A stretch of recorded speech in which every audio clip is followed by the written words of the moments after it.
Dimanche dernier, nous avons fêté la belle fête de Pâques et j'avoue avoir savouré comme jamais la célébration du soir. Si, croyez-moi, ma fille a été baptisée Salomé, 2 mois, je vous la confie, hein. Et puis j'ai vécu en l'église Saint-Louis de la Roche-sur-Yon, 4 heures, presque 30 de cérémonie dans la nuit, comme on regarde un bon film, avec rebondissement, émotion. Il y avait même de l'action, mention spéciale, pour le sourire béat du curé en maîtrise, et tout à sa joie, ça se voyait l'abbé, ça se voyait vraiment, c'était chouette.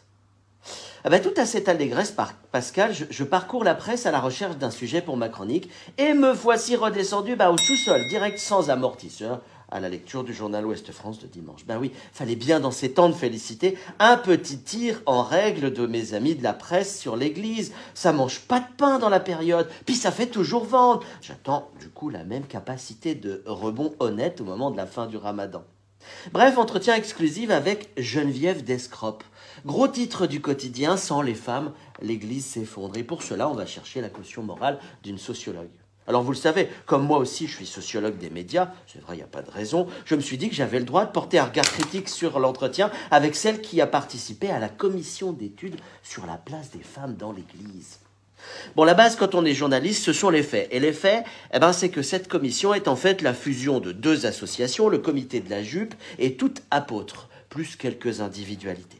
Rien à voir avec un quelconque conseil de l'Église de France, une structure de réflexion mise en place soit par un diocèse, soit par une association diocésaine, ou même par une communauté, une paroisse. Non, cette commission, c'est une asso militante féministe de gauche, bien progressiste. Rien qu'avec ça, la messe est dite, et elle ne devrait pas avoir une pleine page dans le journal. D'ailleurs, Alexandra Turca, la journaliste qui a interrogé la sociologue, se garde bien de détailler ce qu'est en réalité la dite commission.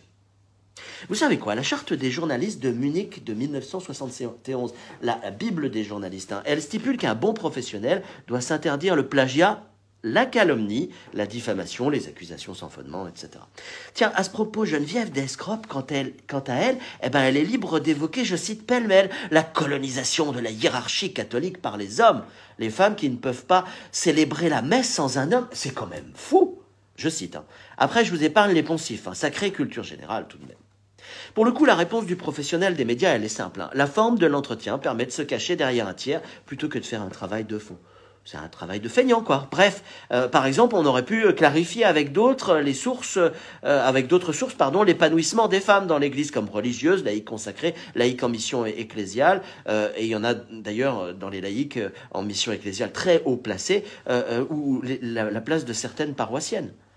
La place de la femme dans l'institution n'aurait-elle pas été mieux analysée dans un espace de contradiction avec un papier honnête et juste?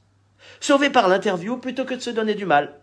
J'ai demandé à plusieurs personnes, évêques et laïcs plutôt bien placés dans l'Église de France, s'ils connaissaient la commission d'études sur la place des femmes dans l'Église.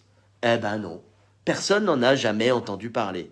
Pour une sociologue qui se pose en référence pour porter des jugements sur les clercs, Geneviève Descrope est donc mal placée. J'aurais même préféré qu'on la connaisse pour son côté poil à gratter dans l'église. Au moins, elle aurait eu plus de légitimité dans un papier de ce type-là. Mais il sera beaucoup pardonné à Ouest-France. C'est Pâques. Même le bon larron a eu sa place au paradis. À la semaine prochaine.